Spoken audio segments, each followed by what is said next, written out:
Përshëndet gjithë dhe mirë se ju gjeta. Ftesëm për të marrë pjesë në prezantimin e këtij libri e morë nga profesor Ahmeti përpara se sa të merrnim lajmin e zymt nga tribunali në Hag mbi kërkesën absurde të prokurorëve për të dënuar 45 vjet çdo njërin prej 4 udhëheqësve të ushtrisë shqiptare të Kosovës. Dhe për hir të vërtetës pata vështirë që të mund të shkruaj një fjalë nga fillimi në fund, sepse përballë një situate të tillë, fjalët nuk janë as pak lehta për t'u gjetur, ndërkohë që ndër disa mendime që besoj mund vlejnë të ndahen me ju këtu, i pari ishte mendimi se kush është sot në të njëjtën godin, pothuajse, që vuan dënim pas vendimit të gjykatës ndërkombëtare. Sot të dënuar nga ajo gjykatë, ose më saktë nga drejtësia ndërkombëtare, janë Radovan Karadžići, i cili u dënua me burgim përjetshëm për një epokë të tërë terrori dhe spastrimi. Ratko Mladići, i cili u dënua po ashtu me burgim përjetshëm si fytyra e makinerisë së shfarosjes dhe autori i damkosur botërisht i masakrës së 8.000 njerëzve të pafajshëm në Srebrenicë. Një farë Stanislav Galić, i cili u dënua po ashtu me burgim përjetshëm për terrorin e snajperëve që shënjestruan fëmijë dhe gra si të ishte një safari njerëzor. Një farë Milan Lukić, i dënuar në përjetësi për krime që lën pa fjalë dhe fjalorin e më të keqes. Dikush që lidhte njerëz të gjallë dhe i hidhte në lumë duke kundruar me kënaqësi se si përpoliteshin dhe mbyteshin. Dhe 3 autorë të tjerë përdhunimesh, vrasjesh, krimesh nga më makabret. Tani, sipas kërkesës së prokurorisë së tribunalit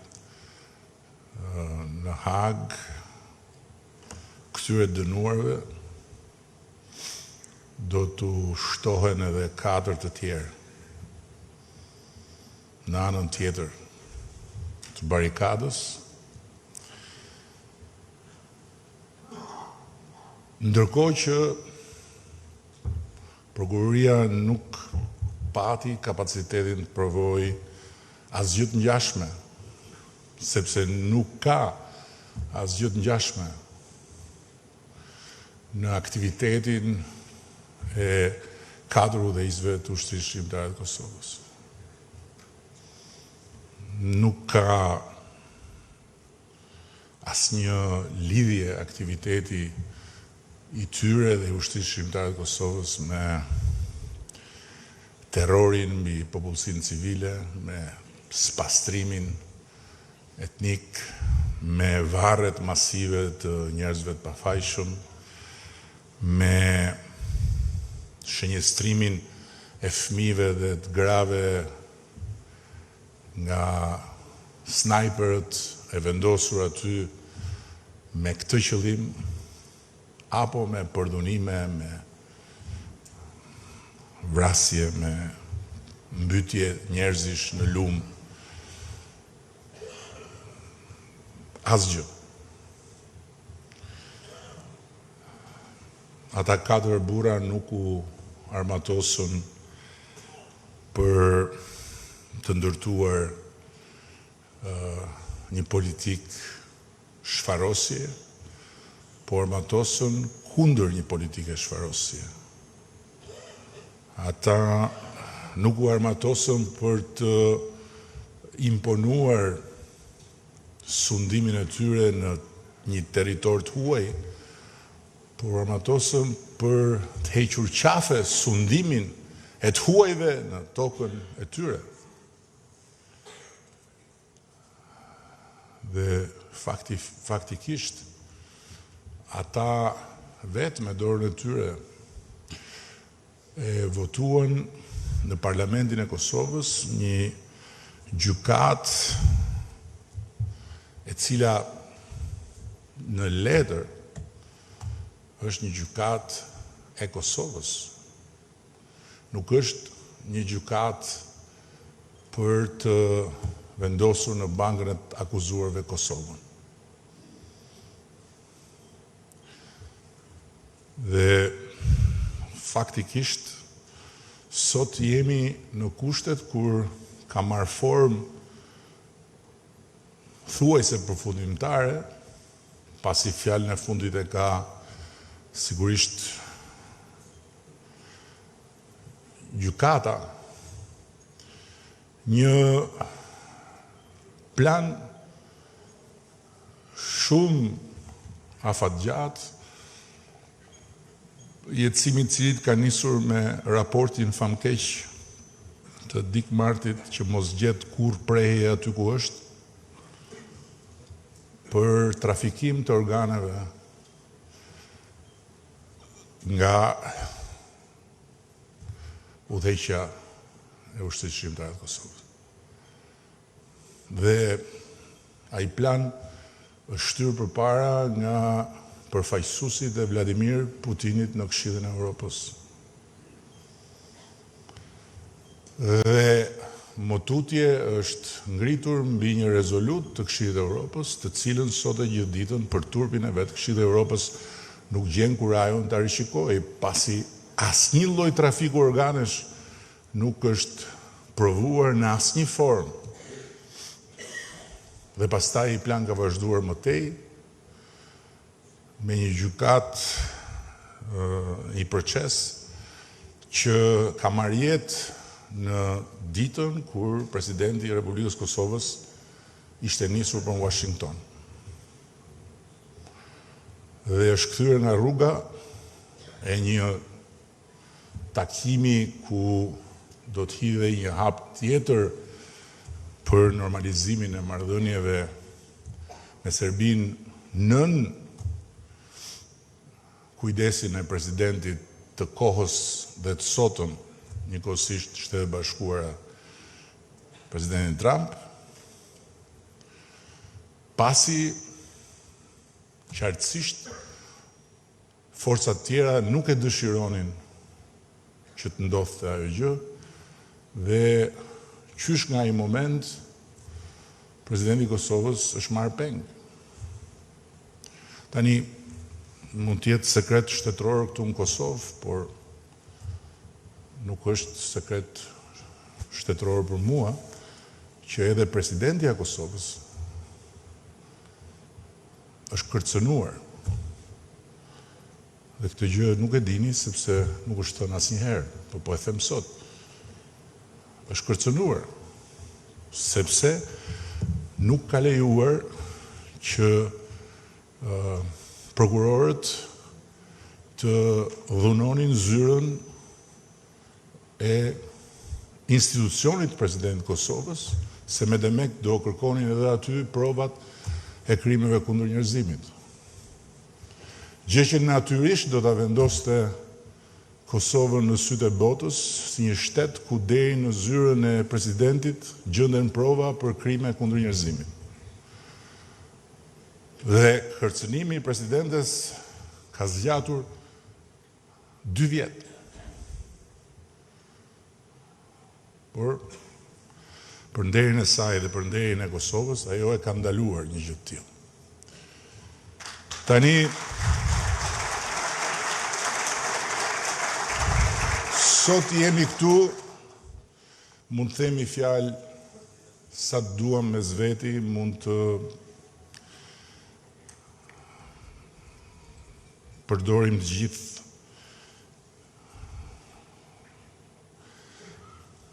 qoshet e pasura të fjalorit gjuhës shqipe për të nxjerrë dufin legjitim ndaj një prokurorie idiotësh, por çështja është që ata nuk janë thjesht idiot.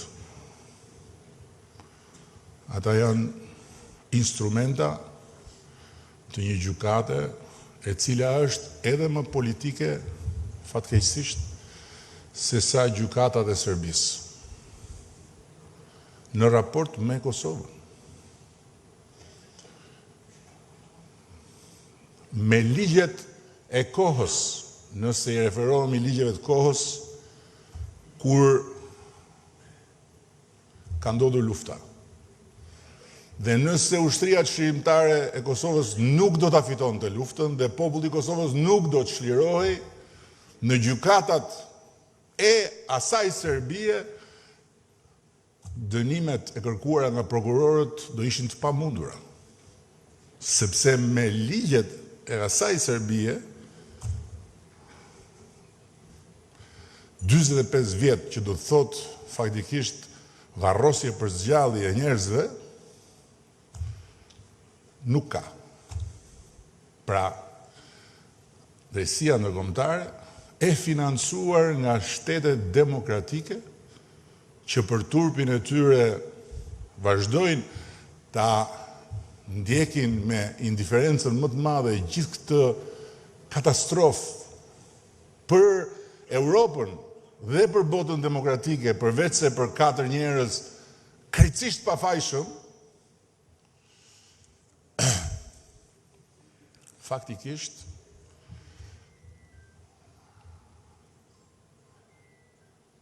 bën që ne sot të ngrem një pikpyetje për veten tonë se çfarë mund dhe duhet bëjmë. Nuk e kam përgjigjen për këtë. Por jam i sigurt që duhet bëjmë diçka ende më shumë për këtë. Sepse është një katastrofë për vetë drejtësinë ndërkombëtare, për vetë Europën, për perëndimin demokratik, të cilin Kosova e testoi dhe fatmirësisht perëndimi duke e njohur Kosovën kaloi testin e humanizmit vetë.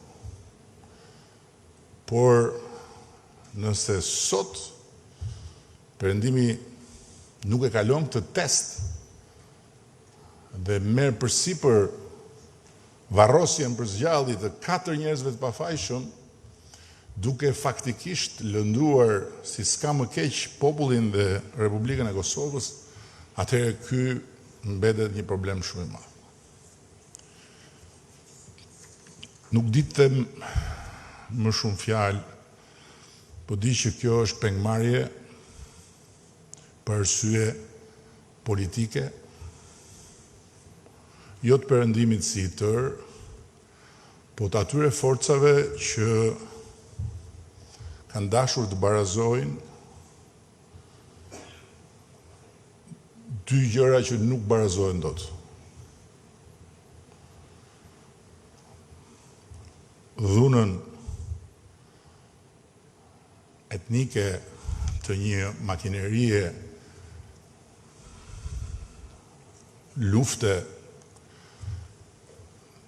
tërësisht fashiste dhe luftën shqirimtare të një ushtrie e cila emrin e ka pasur ushtri, por në fakt ka qenë një mobilizim popullor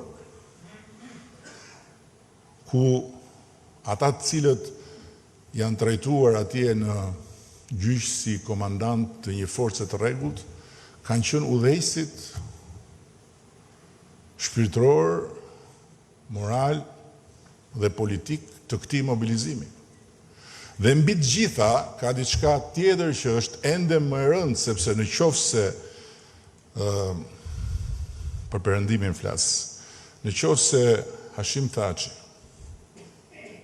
Kadri Veseli, Jakub Krasniqi dhe Recep Selimi duhet varrosen për zgjalli për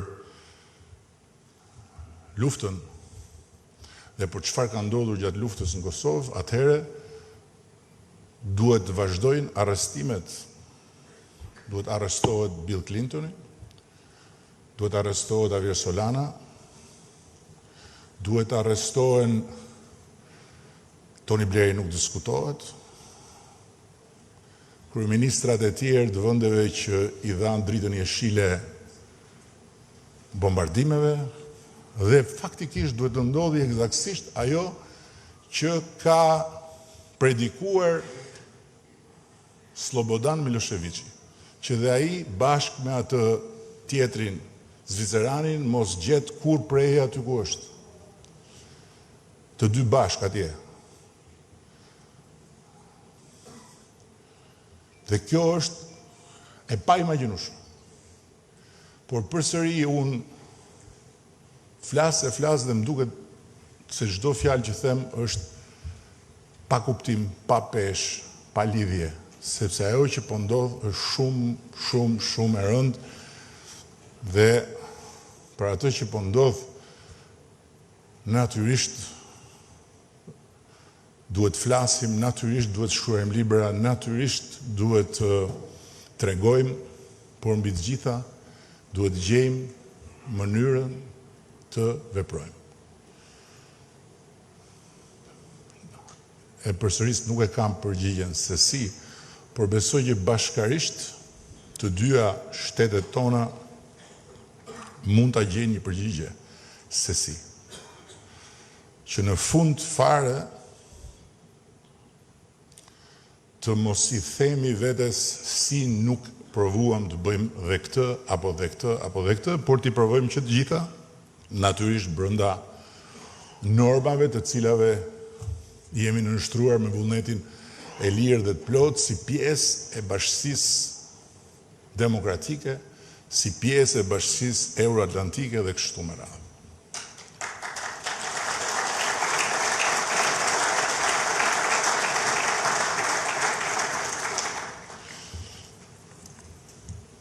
Profesor, faleminderit edhe për ftesën, ishte vërtet kënaqësi që të isha këtu, do të kisha dashur që të ishim së bashku në këtë promovim pa pasur mbi shpatulla këtë barën e madhe të atyre 45 vjetëve për secilin prej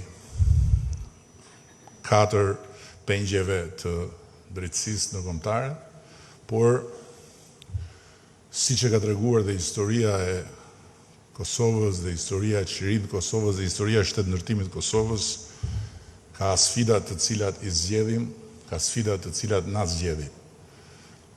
Ajo që na takon është që të mos i lëm pa i fituar të parat dhe të mos i shmangemi të dytave, duke bërë gjithçka që kemi në dorë për të fituar.